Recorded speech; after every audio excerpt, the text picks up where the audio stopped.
Vanakkam and welcome to Canadian Samayal with Priya.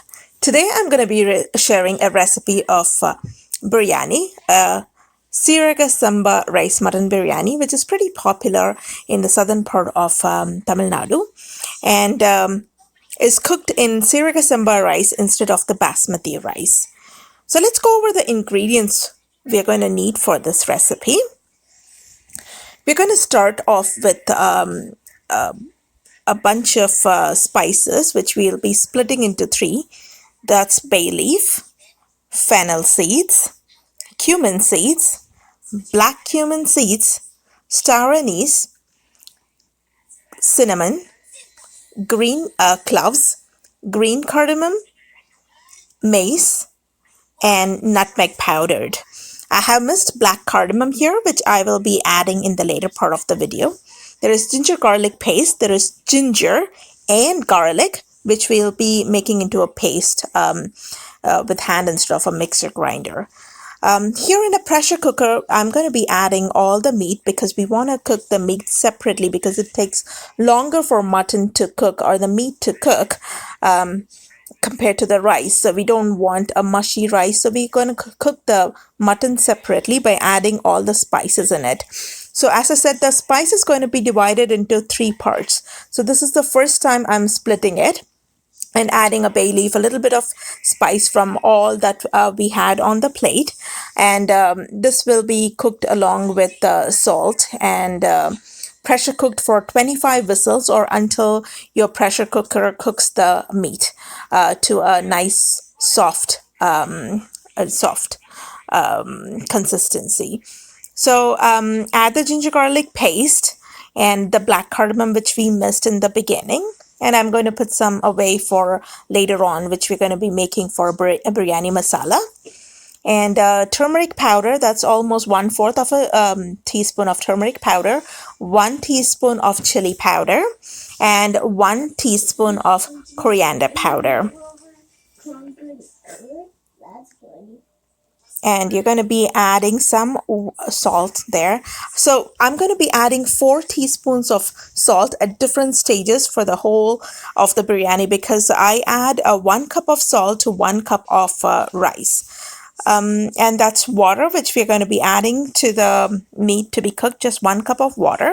And you're going to be closing it and pressure cooking as I had told you earlier.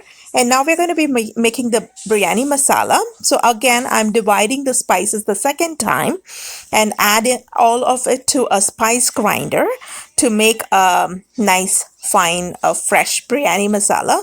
This masala you can be using for other recipes too. But this one works the best for mutton because there is a shahi jeera. Shahi jeera is usually added mostly with mutton dishes. So I'm going to add all of it and make it into a fine paste, which we will be using at the later stage. So just grind it and keep it separate. We are not going to be using it right away, but once we start frying the spices, that's when we'll be adding this. So just put that aside and going to make a paste of the ginger and the garlic. So we're looking at something which is half mashed and not like super fine. That's why I'm using hand grinding it. Just take off. You can see the consistency in the video that I haven't made it super smooth. So that's the consistency we are looking for. Do the same with the garlic and take it off and put it aside. And then we will go over the list of the ingredients, which is onion, green chilies. I have 4 green chilies and 2 onions there, and 2 big large ripe tomatoes, and the ground ginger and the garlic paste. And we have mint leaves, which I have finely chopped, and coriander leaves, again finely chopped. So they're almost 1 cup of each there. And in a big pan, now add, there is almost over 1/3 cup of oil, and then 3 tablespoons of ghee. Yes, be generous with the oil because with biryani, it has to have a bit of oil to make it tasty and yummy. And this is the 3rd time I'm splitting the spices and add all the spice to the oil and fry it a little bit.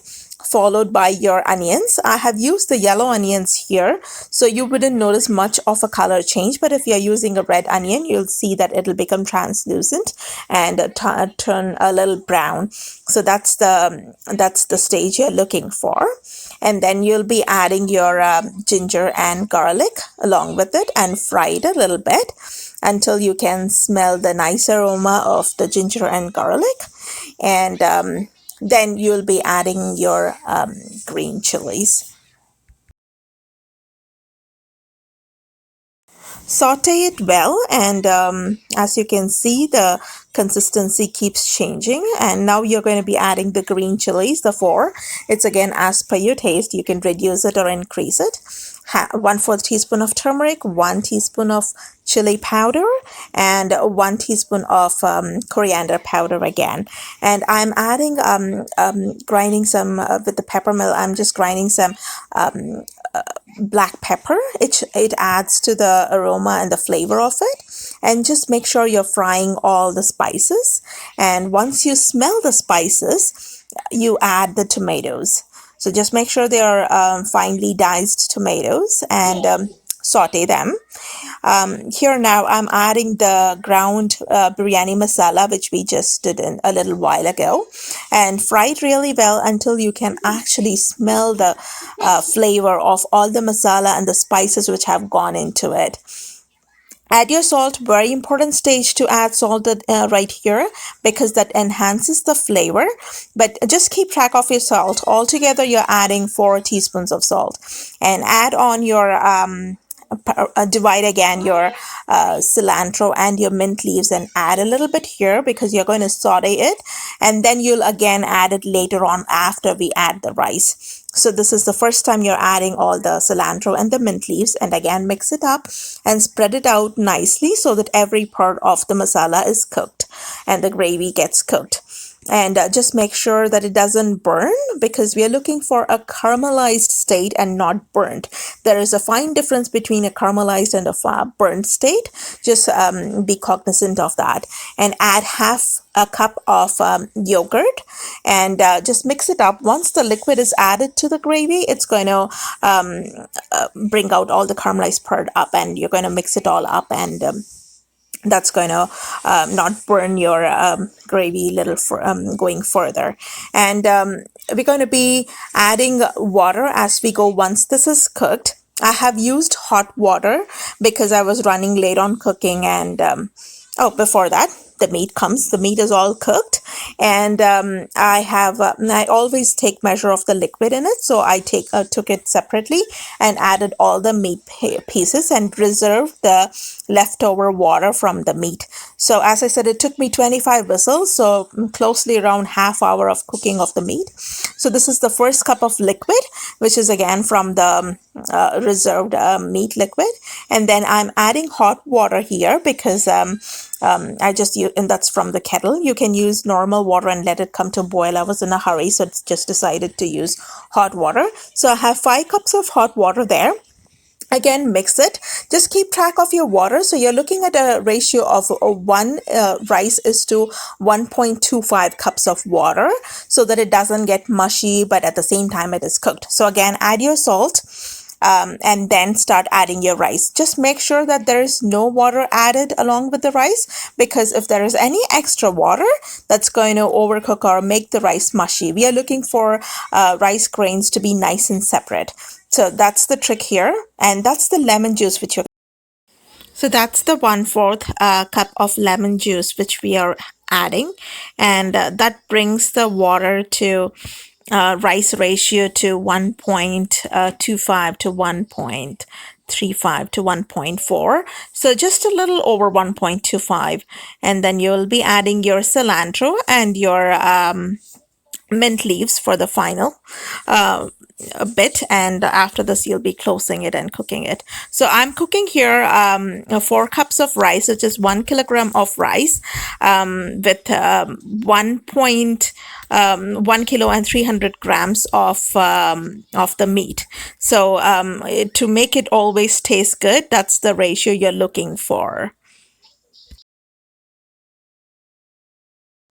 And now let it all come to a boil. So you just add a little bit of ghee at this stage. It just helps with the enhancement of the taste. So that was 1 tablespoon of melted ghee right there. Now close with the lid, which fits perfectly. That's important. And then I'm going to just throw a towel on top of it and place a weight. Some people do use atta or something to usually cover it up. So this is the weight I have placed, and now it's been 10 minutes since I closed it and cooked it on low medium heat. So just keep, you want to make sure that you're cooking in low medium because that's when the rice will be cooked. And as I opened it, I saw that the rice wasn't fully done. You can see the white part. So the rice, the top part was really well done, but the bottom part wasn't. And I could still see that there was the inner part of the rice was uncooked. So then I decided to close it again and recook it. So I closed it again, and then after 5 minutes, I am opening it again, and as you can see, now the rice is all done because at the bottom part which you had seen earlier, now the rice looks nice and fluffy, fully cooked, and every grain is separate as you can see, at the same time fully cooked. So that's the trick with the water. Just make sure you're keeping track of every water you're adding, every bit of water you're adding. And you can see that it's come out really well. So that's the recipe here for your Seeraga Samba mutton biryani. It's also called as thalapakattu or thalapakattu biryani. It's pretty famous in the Dindigul and southern part of Tamil Nadu. And as you can see, this is way different from the usual Basmati biryani, which we make in the rest of India.